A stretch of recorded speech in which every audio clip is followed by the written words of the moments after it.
So sobrang quality dito sa Migo Moto Tires. Highly recommended talaga. Totoo talaga yung mga feedback dito, sir. Sticker mo nun. Yes sir. Okay. Thank you sir. Thank you po. Ano ka? Share namin. Yeah, yes. Thank you po. Okay po. Thank you po. Congrats po sa business. Okay, good. Thank you for that. Thank you. Okay guys, good morning. Dito ko na sisimulan yung vlog natin ngayong araw. Samahan nyo kung magpapalit ng aking gulong ng sapatos ng aking motor. Dahil ang ating motor ay pudpud na. Ay hindi pala pudpud yung gulong na ito guys. Bali yung sa huli lang yung problema ko. Yung ating rear tire lang, yung huling gulong lang. Dahil may crack na siya, tsaka tatlong pako na yung nakabaon sa kanya. Kaya naabala na tayo guys, kasi ilang beses na tayo nagpapaulit-ulit na magpahangin. Kaya napagdesisyon na natin na magpapalit na talaga ng gulong, kasi abala na siya.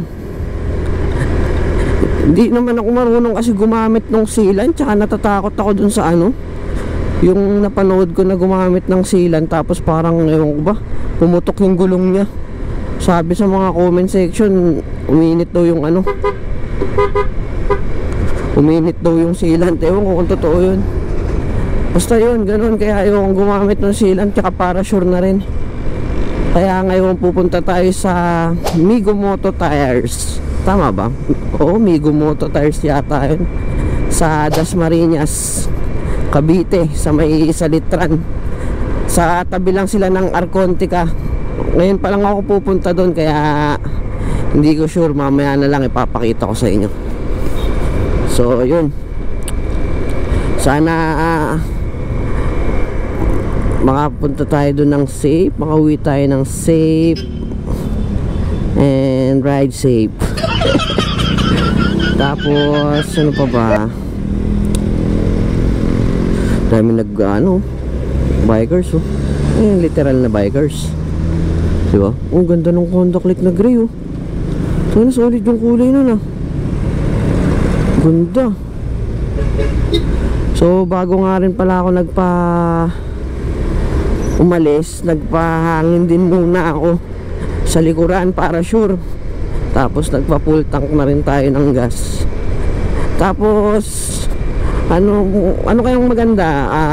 Pamigay na lang natin itong yung papalitan na gulong, or nabibenta pa ba to? Kung napanood nyo nga ito, comment nyo nga sa comment nyo dyan sa comment section kung benta o bigay.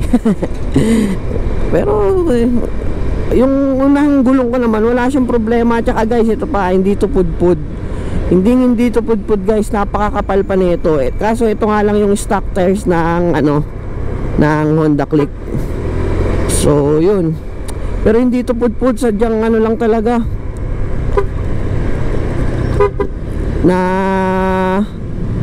napapako lang ako. Tatlong pako nakabaon dito guys sa huling gulong Tapos may crack. Ewan ko, mapapakinabangan pa ng iba. Siguro sa inyo na lang. Tapos magsilant na lang kayo, kaso baka delikado. Diba? Masisi pa ako. Anong nangyayari kapag ang bilis mo tapos bigla sumingaw yung gulong mo? Possible sumemplang ka talaga Naranasan nyo na ba yung guys? Dito na pala tayo. Okay guys, JRS. So dito tayo kakanan tayo dito guys. Ayun, Migo Moto Tires. Yun lapit lang pala. Ayos. So ayan guys, yung Migo Moto Tires. Papapalit tayo ng gulong. So quality dito guys Wow, Migo Moto Tires. So ayan, dami nilang gulong. Tapos papalit tayo. Okay, lipat tayo doon. Thank you kuya. Okay, thank you kuya sa pagpapalipat. Init na doon sa pwesto nila. So yun. Ayan guys, dito ako magpapapalit ng gulong guys, Migomoto tires. So ang presyo nung ang ipapapalit ko pala yung Pirelli Angel na 100 by 80 and 90 by 80 yata, hindi ako sure. Pero ang price nun is 3,980 plus 50% na installation fee per piece. So bali 100 plus 100 bali papatak ng 4,080, tama ba? Basta do the math. Then yun, so dapat gusto ko sana yung Diablo Rosso ba yun, kaso pang banking yata yun, hindi siya advisable, medyo pang daily, pero pwede rin siya pang daily syempre. Tapos yun, mas advisable pang daily yung Angel, kaya yun yung papapalit natin. So balikan ko kayo guys ulit mamaya. So ayun guys, dito tayo sa loob ng Migomoto tires. Ito yung iba nilang mga binibenta. Meron silang Beastire, meron silang Dunlop and Maxxis. Tapos meron din sila dito, yan, Beastires, Pirelli. Tapos ito yung gulong natin guys. Ito yung dumali sa ano ko, sa motor ko. Napakahabang ano.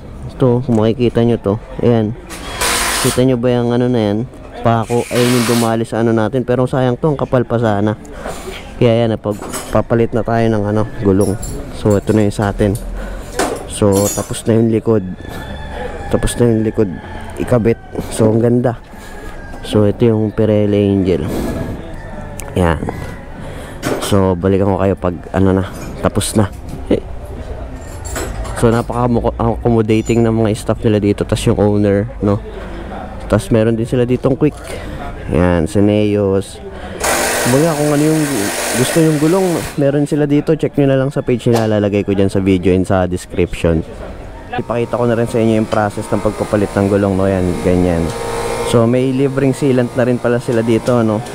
Ewan ko, hindi ko sure kung dalawang sealant na rin ba yung libre nila. Tapos pre-installation na rin sa ibang types ng gulong. And pag one piece lang yung pinapalitan nyo, libre na rin yung installation. Pero pag sa akin kasi isang set na eh. So sabi naman, napansin ko rin kasi sobra-sobra na yung discount nung gulong, kaya may installation fee na 100 pesos. So okay na rin, worth the price na rin siya. Nag-inquire din ako sa iba, dito talaga ako pinaka napamura. So yun, tapos na kabit yung ating motor. Ito si sir. Sir, anong name mo sir? Mike. Kayo po yung owner, no? Ay, sabihin sa co-owner lang pala.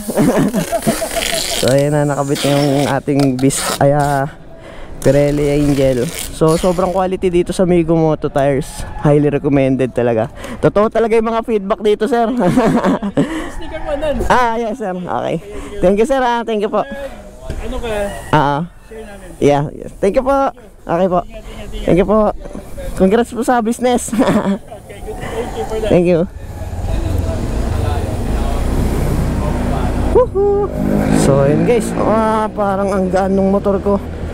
Parang no problem na dalhin. So sana tayo magra-rides. Sarap. Ang aga ng pamasko ng motor ko Muntalang ako, wala pa akong pamasko Pero okay lang. Kailangan natin to kasi daily use natin to. Lagi natin, hindi naman sa lagi, inaangkas kasi natin dito yung family natin. So kailangan talaga safety. So yun guys, sobrang quality ng Migomoto. Highly recommended ko siya guys. Kung kayo ay mga tiga Dasmariñas or malapit sa Dasmariñas, dito lang sila located sa Arcontica. Sa gilid, kahiliran ng JRS, pasok kayo sa loob. So yun, grabe, ang sarap. Ewan ko, iba yung pakiramdam ko sa motor ko ngayon. Ewan ko kung mind over matter, pero ramdam ko as a owner and rider na itong motor, ang sarap sa pakiramdam. And na ako, confident na ako na safe, medyo safe. Siyempre nasa akin pa rin yun, di ba? Pero mas safe na kasi hindi ko na iniisip yung gulong ko masyado na baka biglang ma-flat or baka biglang dumulas, kasi nga bago na yung gulong natin. And yun, may sabi rin sa akin ni Sir Mike, nung owner, mas maganda tong Pirelli Angel for daily use kasi hindi siya mabilis mapudpod pero makapit siya.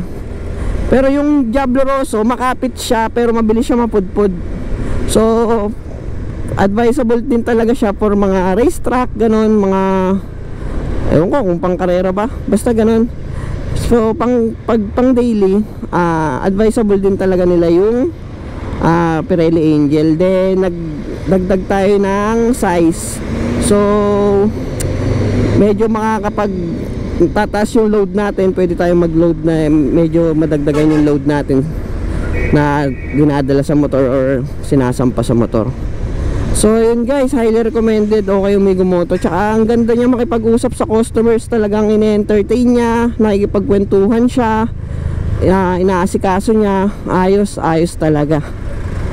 Galing ng Mego Moto. Buti na lang, totoo yung mga feedback guys, bisitahin yung page nila. Ako kayo na mismo makakapagsabi dahil sa feedback ng ano nila, ng shop nila, sobra. So totoo talaga. So ayun, pauwi na ako, gutom na ako. Siguro pag may nadaanan akong kahit parisan dito, kakain ako kasi medyo nahihilo na ako sa gutom. And uwi na rin direct. Kung wala man akong madaanan, diretso uwi na tayo. Okay, para makapagpahinga na rin. Kulang yung tulog ko. Tapos mamaya may event pa akong pupuntahan, may birthday yan tayong pupuntahan guys. So yun, wow, dyan pala yung Boss Mel, oh. Para clothing dyan din.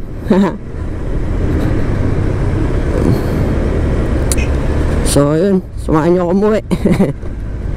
Gusto ko ang gusto ko at gusto at gusto